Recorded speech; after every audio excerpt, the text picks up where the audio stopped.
शुक्रिया कि आप लोग बड़े शॉर्ट नोटिस पे आपने तकलीफ़ की आने की। बेसिक पर्पस था कि हम आपके ज़रिए पब्लिक को बताना चाहेंगे कि पिछले दिनों से ये जो बर्फ़बारी वगैरह हुई थी, पिछले सालों के मुकाबले में उस पिछले एक्सपीरियंस को देखकर लोगों में भी शायद ये था शक-व-शुबात के शायद इस दफ़ा बिजली की हालत ख़राब होगी, पानी नहीं मिलेगा, रोड्स नहीं चल पाएंगी। तो मुझे बताते हुए ये खुशी हो रही है कि हम आइडियल तो नहीं पहुंचा पाए, लेकिन जो हमारी कोशिशें थीं और जो हमने ड्यूरिंग समर जो हमने सारी प्रिपरेशंस की और सारे जितने कंसर्न डिपार्टमेंट से जो क्रिटिकल डिपार्टमेंट्स हैं हमारे पब्लिक सर्विसेज को लेकर, एसेंशियल सर्विसेज को लेकर, उनके साथ जितना भी हमने होमवर्क किया था उसने अच्छा फ्रूट दिया। और आज की डेट में हम आपको बता सकते हैं कि करीबन एक स्टेशन को छोड़ के 33 kV का जो स्टेशन है हमारा करना का, जिसके बारे में भी मैं बताना चाहूँगा कि उसके लिए भी तंगोदोष से कोशिश की जा रही है। इस वक्त भी लोग काम पे लगे हुए हैं, 4-4 फीट बर्फ़ में वो काम कर रहे हैं और मुझे यकीन दिलाया गया है कि या तो आज शाम को नहीं तो कल दोपहर तक वहाँ की भी बिजली रिस्टोर हो जाएगी। मैं कॉन्स्टेंटली करना के लोगों के साथ, जो वहाँ के लोकल्स हैं, उनके साथ कांटेक्ट में हूँ। जहाँ तक रेस्ट ऑफ द वैली का ताल्लुक़ है, हमारे जो 33 kVA थी वो बिल्कुल करीबन फॉल्ट फ्री रही। 11 kVA के ऊपर कई जगहों पर दिक्कतें आईं, लेकिन वो फौरी तौर पर दुरुस्त कर ली गई और करीबन 138 के करीब या 140 के करीब जो हमारे ट्रांसफार्मर्स वगैरह भी डैमेज हुए थे, उनमें से भी 115 के करीब सारे रिस्टोर किए जा चुके हैं और बाकी का भी रिस्टोरेशन तेज़ी से चल रहा है। तो एज ऑन डेट हमारी बिजली की position back to the same stage है जहाँ पे बर्फ़ों से पहले थी। और जहाँ तक रोड्स का ताल्लुक़ है, हमारी मेन रोड जो है करीबन सब क्लियर हो चुकी हुई हैं और इंटीरियर में कुछ रोड्स जो हैं उनके ऊपर भी काम तेज़ी से चल रहा है। और जो हमारी रोड लेंथ थी टोटल 7,627 किलोमीटर पे, जहाँ पे हैवी स्नोफॉल आया था, उनमें से जो क्लियरेंसेस जहाँ पे रिक्वायर्ड थी वहाँ वो 5,536 किलोमीटर थी, जिनमें से 4,886 किलोमीटर क्लियर कर दिया जा चुका हुआ है। और वो जो छोटी रोड्स हैं वो भी आज शाम तक या कल सुबह तक वो भी क्लियर हो जाएंगी। पानी का मैंने चेक करवाया, पानी की कहीं पे कोई प्रॉब्लम नहीं आई है। और जहाँ पे भी बिकॉज पानी की प्रॉब्लम का डायरेक्ट कनेक्शन होता है बिजली की सप्लाई के साथ, तो चूँकि बिजली की सप्लाई इस दफ़ा इंश्योर की गई और ख़ास तौर पर जो एसेंशियल सर्विसेज वाली जगह थी, तो वहाँ पे हर एक जगह पे करीबन पानी, पीने का पानी साफ़ मुहैया किया जा रहा है। जो इसके अलावा जो मेन मकसद था कश्मीर के टूर का भी और आप लोगों से बात कर आप लोगों के ज़रिए लोगों तक बात पहुंचाने का, वो ये है कि जो कोविड का इस वक्त एक स्पाइक आनी शुरू हुई है, उस सिलसिले में हम देख रहे हैं कि लोगों में लापरवाही बहुत आ रही है। शायद कुछ टीवी चैनल्स पे उन्होंने ये सुन के कि ओमिक्रॉन जो है, जो ये नया वेरिएंट आया है, वो इतना डेडली नहीं है, बीमार करता है लेकिन फैटेलिटीज़ उसमें काफ़ी कम है, तो उन्होंने एहतियात को बिल्कुल आलमोस्ट ख़त्म कर दिया। और उसके चलते हुए उन्हें ये एहसास नहीं है कि अगर 1000 केसेस आते हैं कोविड के, तो उसमें से ओमिक्रॉन के केसेस 100 से भी कम हैं। बल्कि जम्मू कश्मीर को ले तो 5, 7, 8, 9 केसेस आ रहे हैं, जबकि बाकी केसेस जो हैं वो उसी डेल्टा वेरिएंट के हैं जिसने पहले भी बहुत तबाही की है। तो आपके ज़रिए से मैं पब्लिक से भी गुजारिश करना चाहूँगा कि इस चीज़ को लाइटली नहीं लीजिए और इससे पेशतर के हालात उनके लिए ख़राब हो जाएं, बिकॉज़ हम उनकी सेफ्टी के लिए वरिड हैं और उनकी सेफ्टी तभी हो सकती है जब वो अपनी सेफ्टी खुद करेंगे, अपनी एहतियात खुद बरतेंगे। हम नहीं चाहते किसी तरह से भी कि हम ज़ोर ज़बरदस्ती से पुलिस को इस्तेमाल करें, मजिस्ट्रेसी को इस्तेमाल करें और ज़बरदस्ती लोगों को मास्क पहनवाना शुरू करवाएं या SOP जो कोविड की जो स्टैंडर्ड ऑपरेटिव जो प्रोटोकॉल है उसको ज़बरदस्ती मनवाएं। ये लोगों पे खुद मुनहसर करता है कि वो अगर मस्जिद में नमाज़ पढ़ने भी जाते हैं तो क्या अपनी सोशल डिस्टेंसिंग वो रख रहे हैं या नहीं रख रहे। क्योंकि अगर वो नहीं रखते हैं और खुदा न खास्ता वहाँ पे कोई कोविड इफेक्टेड पेशेंट कोई है वहाँ पे नमाजियों में से, तो वो वहाँ से वो इन्फेक्शन लेके अपने घर में अपने छोटे बच्चे बड़े बुज़ुर्गों तक वो इन्फेक्शन लेके आ रहे हैं।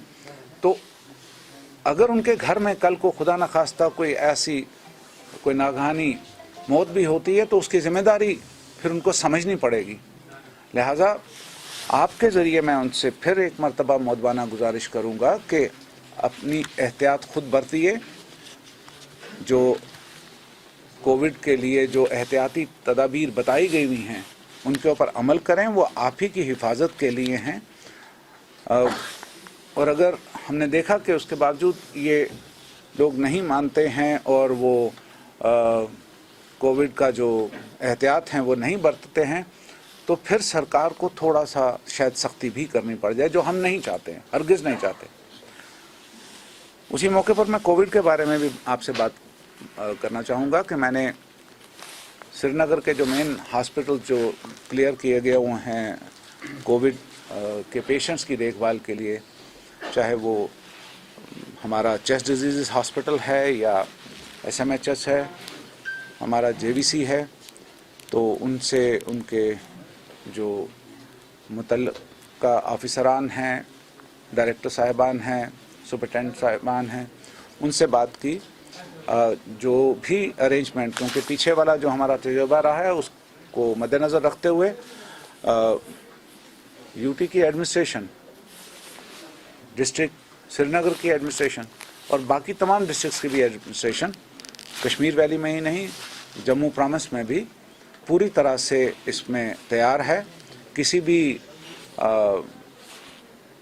सिचुएशन को फेस करने के लिए। अस्पतालों में सफिशेंट बेड्स मुहैया हैं, सफिशेंट मकदार में ऑक्सीजन प्लांट्स लगे हुए हैं और वो किसी भी किस्म की सिचुएशन को टैकल करने के लिए काफ़ी हैं। डॉक्टर्स से भी हमने डिस्कशन की है, उनकी कुछ प्रॉब्लम्स हैं कहीं पे, उनकी तरफ भी तवज्जो दी जा रही है। कुछ प्रॉब्लम्स फौरी तौर पर हल हो सकती हैं, उनको हम देख रहे हैं, और कुछ प्रॉब्लम ऐसी हैं जिनके लिए शायद वक्त लगता है, लेकिन उनकी तरफ भी सरकार का ध्यान है। तो बाय एंड लार्ज हम कोविड के मामले में भी पूरी तरह से प्रिपेयर्ड हैं। लोगों को घबराने की ज़रूरत नहीं, सिवाय इस चीज़ के कि उन्हें अपना ध्यान खुद रखने की कोशिश ज़रूर करनी चाहिए। और जहाँ तक बाकी फैसिलिटीज़ का ताल्लुक़ है, बिजली है, पानी है, रोड्स है, राशन है, उस तमाम में हर एक जगह के ऊपर इस वक्त कहीं पे कोई प्रॉब्लम हमें सामने नहीं आई। और मैंने बिजली के मामले में तो मैं specially thanks to chief engineer साहब, मैं उनके वहाँ पे कंट्रोल रूम में भी गया और जहाँ पे डायरेक्ट उनके कॉल सेंटर में जो कॉल्स आ रही थी मैं ख़ुद उनको मॉनिटर कर रहा था कि किस तरीके से कॉल आई है, उसके ऊपर क्या क्या एक्शन हुए हैं, किस जगह पे किस अफसर को बताया गया और वो ऑफिसर कैसे उसको रिएक्ट कर रहा है। तो जितने भी ये डिपार्टमेंट हैं मुतल्लिका डिस्ट्रिक्ट एडमिनिस्ट्रेशन की सरबराही में, इन तमाम डिपार्टमेंट्स का काम जो है इस वक्त तक बहुत सराहना के तारीफ़ के काबिल रहा है। पहले ही बताया कि हम ज़ोर ज़बरदस्ती कुछ नहीं करना चाहेंगे। मेरे हॉस्पिटल सुपरिटेंडेंट साहिबान से, डायरेक्टर साहिबान से और प्रिंसिपल साहब से भी बात हुई। कोशिश ये है कि वहाँ पे समझा के किया जाए। थोड़ा बहुत जो डिस्ट्रिक्ट एडमिनिस्ट्रेशन की तरफ से हेल्प, पुलिस को वहाँ पे लॉ एंड ऑर्डर मेंटेन करने के लिए नहीं, उनको डिसिप्लिन में रखने के लिए मेरी SSP साहब से बात भी हो गई है। कुछ मदद जो चाहिए होगी हॉस्पिटल अथॉरिटीज़ को वो हम दे रहे हैं। ये वाकई सही बात है कि रश आज की डेट में ज़्यादा था क्योंकि पिछले कुछ दिनों से लोग घरों में बंद थे, तो सडनली रश आया है, लेकिन उसका भी मदावा किया जा रहा है। जी जी जी आज तक जम्मू कश्मीर में एक जीनोम सीक्वेंसिंग लैब क्यों नहीं बनी? बिकॉज यहाँ पे जब सैंपल बाहर जाता है तो it takes almost a month उसका रिपोर्ट आने में। जब जम्मू में 3 केस ओमिक्रॉन के आए सर, वो रिपोर्ट्स ऑलमोस्ट 1 महीने के बाद आए। जी अगर कश्मीर की बात भी करें, रिपोर्ट्स में बताया जा रहा है कि ऑलमोस्ट 1 महीना लगता है रिपोर्ट आने में। जी तो आज तक क्यों नहीं कोई लैब जम्मू कश्मीर में बन गई जीनोम सीक्वेंसिंग के? देखिए, if issues could be horses, everything should have been there, there shouldn't have been any corona. लेकिन जो प्रॉब्लम सामने आती हैं उसके साथ साथ ये नई चीज़ें हैं आ रही। सडनली डेल्टा आ गया, डेल्टा के बाद कुछ देर के बाद फिर ओमिक्रॉन कहीं पे इरप्ट हुआ, तो उसके साथ साथ जितनी भी टेस्टिंग फैसिलिटीज़ बनानी जानी चाहिए वो बनानी जा रही हैं। और ये ऐसा एक सिचुएशन थी कि जिसको प्रीएम्प्ट करना भी थोड़ा मुश्किल था, लेकिन J&K की जो हेल्थ डिपार्टमेंट है वो भी इस तरफ काम कर रहा है और state of the art facilities यहाँ पे भी J&K में भी क्रिएट की जा रही है। काफी ज्यादा मुश्किलात दरपेश है, उसमें ईरानी एप्पल की बात करेंगे क्योंकि कहीं एक जो यहाँ पर ट्रेड फर्टिलिटी है, उन्होंने ब्लेम किया है कि डिलिबरेटली यहाँ पर एडमिनिस्ट्रेशन जो है ईरानी एप्पल को यहाँ पर ला रही है, जिससे यहाँ पर जो एग्रीकल्चर है उनको काफी ज्यादा मुश्किलात दरपेश है। ये एक सरासर झूठा इल्ज़ाम है जो स्टेट की और ख़ास तौर पर हमारे हार्टिकल्चर डिपार्टमेंट या एग्रीकल्चर डिपार्टमेंट पे लगाया जा रहा है। पहली तो बात यह है कि एक भी कंसर्न्ड जो हैं, चाहे वो एप्पल ग्रोअर्स हैं या सेलर्स हैं या मर्चेंट्स हैं, वो हमारे पास नहीं आए। ये अखबार में एक खबर आई थी कि एक अखबार में खबर छपी कि जी ईरानियन एप्पल आ गया, और जिस दिन ये खबर छपी है उसी दिन हमने उसका नोटिस लेकर फ़ौरन उसके ऊपर पूछताछ स्टार्ट करवा दी है कि अगर है ऐसा तो कहाँ से आ रहा है, कैसे आ रहा है और क्या चेकिंग के बगैर आ रहा है। तो ये बात आपका कहना मैं मानने के लिए बिल्कुल तैयार नहीं हूँ कि एडमिनिस्ट्रेशन, आपका कहने का मतलब है कि क्या वो स्मगल करवा रहे हैं। हम कश्मीर के एप्पल को वर्ल्ड मार्केट्स में इस वक्त भिजवा रहे हैं। हम इस वक्त आज भी दुबई में, कतर में चल रहा है हमारा एक, तो हम यहाँ वहाँ से लेकर यहाँ पर आएंगे। SRO 349 के मुताबिक सर जितने भी नेशनल और इंटरनेशनल प्लेयर्स हैं सर जी, कुछ दिन पहले एक आदेश आया था कि उनको गवर्नमेंट जॉब मिलेगा जी, लेकिन 2017 से पहले 2017 से लेकर 2019 तक कोई ऐसी रिक्रूटमेंट नहीं हुई है सर। तो सर आपने अपना होमवर्क नहीं पूरा किया है। 2014 से लेकर आज तक कोई नहीं लगा। नहीं, मैं वही बता रहा हूँ ना।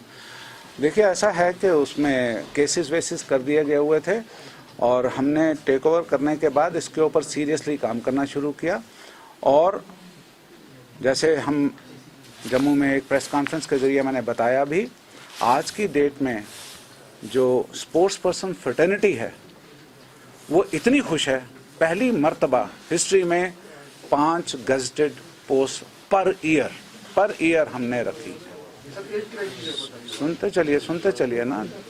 और उसके बाद में 25 हर साल 25 नॉन गजेटेड ऑफिसर्स आ रहे हैं। उसके अलावा जो गजेटेड ऑफिसर भी आएंगे उनको भी अगर वो अपनी कंटिन्यू करते हैं अपनी परफॉर्मेंस को फ्यूचर में भी, तो उनके लिए एक आउट ऑफ टर्न प्रमोशन भी है। और इसी तरह जो हमारे नॉन गजेटेड ऑफिसर्स हैं उनके लिए भी करियर में 2 आउट ऑफ टर्न प्रमोशंस उसके लिए रखी हैं, अगर वो कंटिन्यू करते हैं आपने उसको। हमने 2014 के बैच को भी उठाना है। 2014 में जो क्वालिफाई करते थे, जो हमने उसमें बनाया है, जो लायामल, उसके बीच में जो फिट इन होते हैं, क्योंकि उसका हमने 5 साल पीछे का देखना है कि ताकि हम देखें कि ये प्लेयर जो है ये कंटिन्यूसली आगे बढ़ रहा है। हमने उसी को, आउटस्टैंडिंग प्लेयर वो होता है जो सडन स्पार्क ना हो, जो कंटिन्यूस चलते चलते मेहनत करते करते आगे आ रहा हो। तो उसके लिए हमने वो जो किया है, उसमें 2014 वाले में भी जो कोई एज का मामला आएगा, that would also be tackled. उसके लिए एक सेपरेट SRO है जिसमें उसको एग्जेम्पशन मिलती है। मैंने आपसे पहले ही अर्ज़ की कि हमारा करना का जो स्टेशन है 33 kVA की जो लाइन है वो डाउन है, उस पर इस वक्त भी काम चल रहा है। मैंने बताया पहले भी कि 4 फीट स्नो में हमारे जो इंजीनियर्स और उनके साथ का जो सारा अमला है वो काम पे लगा हुआ है against heavy risk to their own lives. और हमें उम्मीद है कि आज शाम तक, अगर नहीं तो कल दोपहर तक वहाँ पे पावर रिस्टोर कर दीजिएगा। आप कुछ कह रहे थे?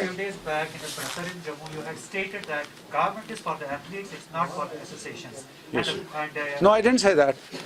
I didn't say that. Please don't put words in my mouth. So I will quote on what it was. He said, Yes. The department has taken the cognizance of those associations who just exist on the papers, and if we talk about the competitions, they are very minimal on the ground. Yes. And this is giving discomfort to the associations, but the government is not Yes. on them. Yes. So what are the measures the government is going to take against those We are already, we who have, are claiming to be the sports associations, but not giving a proper chance to the athletes? we have already initiated steps towards that. हमने ये किया है, मैं सबकी इतला के लिए उर्दू में बोलना चाहूँगा क्योंकि स्पोर्ट्स पर्सन है, तो उसमें ऐसा है कि बहुत सारी एसोसिएशंस जो हैं वो अपने जो नाम्स उनके हैं उनको इलेक्शंस करवाने हैं, उनको अपने अकाउंट्स मेंटेन करने हैं, उनके वो अकाउंट्स उनके सबमिट करने हैं, और वो सारा कुछ जो यूनियन गवर्नमेंट ने भी, मिनिस्ट्री ने भी इसमें रखे हुए हैं नाम्स, और जो हमारी तरफ से भी हैं, जो वो एसोसिएशंस उनको नाम्स को पूरा कर रही हैं, हम उनको पूरी तरह से मदद कर रहे हैं। हम उन एसोसिएशंस को भी मदद कर रहे हैं जिन्होंने अभी तक वो नाम्स पूरे नहीं किए हैं। हम उन्हें चांस दे रहे हैं कि अच्छा नेक्स्ट 3 मंथ्स में कर लीजिए, नेक्स्ट 6 महीने में कर लीजिए। हम किसी को डिनाई नहीं करना चाहते, क्योंकि हम किसी तरीके से ऐसा नहीं चाहते कि किसी भी स्पोर्ट्स पर्सन को जो उस गेम के साथ जुड़ा हुआ है, जिसके साथ वो एसोसिएशन जुड़ी है, उसको किसी तरीके का नुकसान आए। क्योंकि जो हमारे इस महकमे की जो एग्जिस्टेंस है वो स्पोर्ट्स पर्सन के लिए है, और स्पोर्ट्स पर्सन की देखभाल करना उसकी एसोसिएशन का काम है। जो एसोसिएशंस उसमें अच्छा काम कर रही हैं उनके साथ हम शाना बशाना खड़े हैं, उनके लिए जितना भी मदद हो सकती है हम देते हैं। लेकिन कुछ एसोसिएशन जो हैं जिनमें अभी इम्प्रूवमेंट की गुंजाइश है, उन्हें आगे आना चाहिए। और मैं यहाँ से जाकर, जम्मू जाकर, तो मैंने उन कुछ जो ऐसी एसोसिएशंस हैं जिनके साथ कुछ दिक्कतें आ रही हैं, उनसे मैं मीटिंग करने जा रहा हूँ, ताकि उनके साथ भी हम टेबल पर बैठकर सारी बात को ख़त्म करना चाहते हैं, कोई डंडे के जोर से कुछ भी नहीं। Sir, one question I want to ask about the COVID. Sir, if we see the given situation, there has been a recent spike in the COVID-19 cases, and government has recently issued a directive by the General Administration Department to all the administrative secretaries. It was in reference with the administrative secretaries, if they are conducting the meeting in their districts, the concerned SSPs and the district SSPs were directed to attend the meeting as far as the COVID mitigation efforts are concerned. So how do you see these efforts as far as this COVID mitigation efforts are concerned? How do you see this initiative, and do you think it was needed? देखिए, ऐसा है, जो भी सरकार step उठा रही है वो सरकार की बेहतरी के लिए नहीं है, वो लोगों की बेहतरी के लिए है।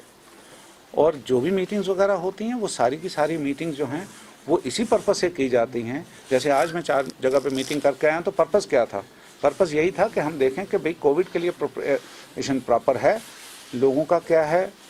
डी साहब से बात हुई, एसएसपी साहब से बात हुई, सबसे ये जो सारी चीज़ें हैं ये पब्लिक की वेलफेयर के लिए हैं। उसमें कोई मीटिंग में कोई अगर डिसीजन लिया गया है तो leave it to the wisdom of the officers who have issued those directions, and those directions are only for the welfare of the general public in the end. I won't comment on that, whether there is going to be a lockdown or not. We are trying to prevent any such eventuality.